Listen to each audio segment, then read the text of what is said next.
Okay बेटा, आज हमने पढ़ना है मेनिंजाइटिस एंड इंसेफ्लाइटिस।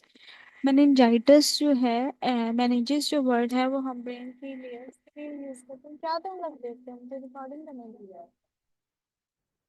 ओके, ठीक है। मेनिंजाइटिस हम कहते हैं हमारी जो ब्रेन की लेयर्स होती हैं, ये हमारे पास स्पाइनल कॉर्ड की लेयर्स है, उसमें हम वर्ड यूज करते हैं मेनिंजाइटिस, सॉरी मेनिंजिस। अगर हमारे पास उसकी इन्फ्लेमेशन हो जाए या उसका इन्फेक्शन हो जाए तो उसे हम कहते हैं मेनिंजाइटिस। इसी तरह इंसेफ्लाइटिस में क्या है कि हमारे पास जो हमारा ब्रेन है उसकी इन्फ्लेमेशन हो जाती है, जो आपको फर्दर जो है वो डिफरेंट डिजीजेस की तरफ क्या करती हैं, लीड करती हैं। Meningitis is the inflammation of the meninges. Meninges क्या है, वो लेयर्स है या वो मेम्ब्रेन है जो आपके ब्रेन को और स्पाइनल कॉर्ड को क्या करती हैं, प्रोटेक्ट करती हैं। इसी तरह हमारे पास इंसेफ्लाइटिस क्या है, inflammation of the brain tissues. जो आपके ब्रेन के टिश्यूज होते हैं या जो आप ब्रेन की नॉर्मल शेप वगैरह देखते हैं ना, कि इसमें थोड़ी सी वो जो है वो जिगजैग से बने हुए हैं, या थोड़े कहीं पे डीप स्ट्रक्चर्स हैं, कहीं पे बहुत ज्यादा प्रोमिनेंट है, तो उस स्ट्रक्चर को हम कहते हैं सेरिब्रम या सेफ्लाइटिस। अगर हम इसके कॉजेज की बात करें, इसमें हमारे पास डिफरेंट जो है वो कॉजेज आ सकते हैं।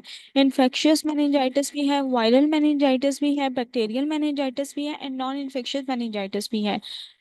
जो हमारे पास इन्फेक्शियस मेनिंजाइटिस है वो आपकी किसी भी माइक्रो ऑर्गेनिजम्स की वजह से हो सकता है, चाहे उसमें वायरस आ जाए या कोई भी हमारे पास बैक्टीरियाज आ जाते हैं, ठीक है।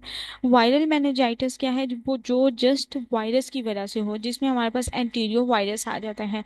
और इसी तरह हमारे पास जो बैक्टीरियल मेनिंजाइटिस है उसमें हमारे पास बैक्टीरियाज के आपको नेम पता होने चाहिए।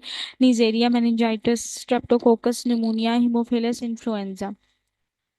नॉन इन्फेक्शियस मेनिंजाइटिस जो है उसमें आपकी कुछ मेडिकेशंस के रिजल्ट में हो सकता है, ऑटो इम्यून डिजीजेस के रिजल्ट में आपको ये कंडीशन हो सकती है, और इसके अलावा हमारे पास कैंसर के पेशेंट्स में आपको ये चीज़ें जो है देखने को मिलती हैं।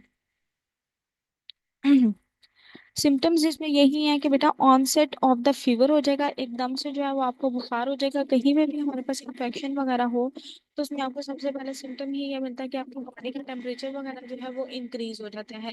सेकंड ये है कि आपका ब्रेन का एरिया इन्वॉल्व है तो उसकी वजह से जो है आपको स्वीट हेडेक फील होगी। थर्ड जो है वो आपकी नेक पेन, स्टिफनेस।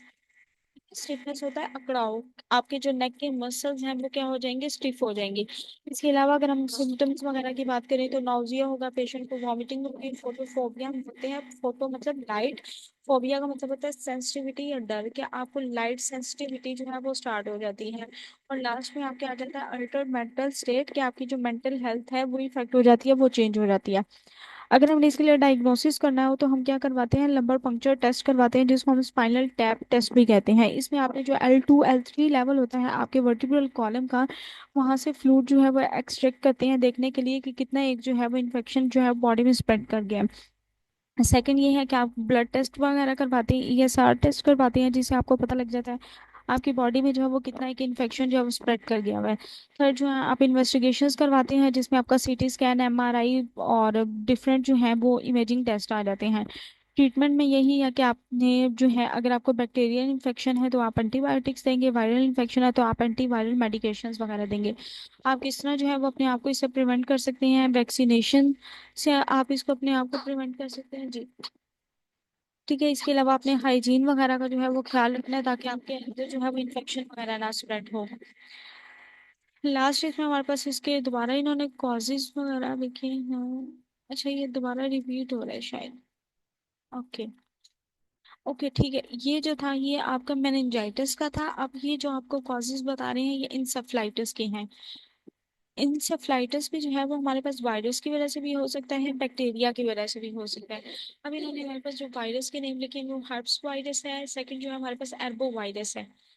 अब उन्होंने ये भी बताया हुआ है कि ये कहाँ से आपको मिलता है, मॉस्कीटो से या टिक से, कि अगर आपको किसी मच्छर वगैरह ने काट लिया उसकी वजह से जो है ये आपको कॉज हो सकता है। इसकी अगर हम सिम्टम्स की बात करें, इसमें भी आपको फीवर भी मिलेगा, हेडेक भी मिलेगा, मेंटल स्टेट जो है वो भी आपकी चेंज हो जाएगी, आपकी पर्सनैलिटी जो है वो थोड़ी सी कंफ्यूजिंग होगी, आपकी पर्सनैलिटी चेंजेस आते रहेंगे, मूड स्विंग्स होंगे, सीरियस होंगे। सीरियस क्या है, आपको जैसे मैंने आपको लास्ट टाइम बताया था कि क्या है, आपके बॉडी के जो मसल्स हैं वो ऑटोमेटिकली क्या है, मूव करना या वाइब्रेट करना स्टार्ट कर देंगे। इसके अलावा इनमें हमारे पास क्या चीज़ें हैं, न्यूरोलॉजिकल डेफिसिट, कि आपके जो न्यूरोलॉजिकल फंक्शंस हैं वो क्या हो जाएंगे, कॉम्प्रोमाइज हो जाएंगे, जिसमें आपको वीकनेस फील होगी, कोऑर्डिनेशन प्रॉब्लम्स होंगी कि आप मूव नहीं कर पाएंगे, और ना प्रॉपर जो है वो आप बात कर पाएंगे। डायग्नोसिस में इसमें भी यही है, आप लंबर पंक्चर टेस्ट करवाएंगे, ब्लड टेस्ट होगा और इमेजिंग स्टडीज वगैरह होंगी। और ट्रीटमेंट में ये है कि आप इनको एंटीवायरल जो ड्रग्स वगैरह हैं वो प्रोवाइड करेंगे।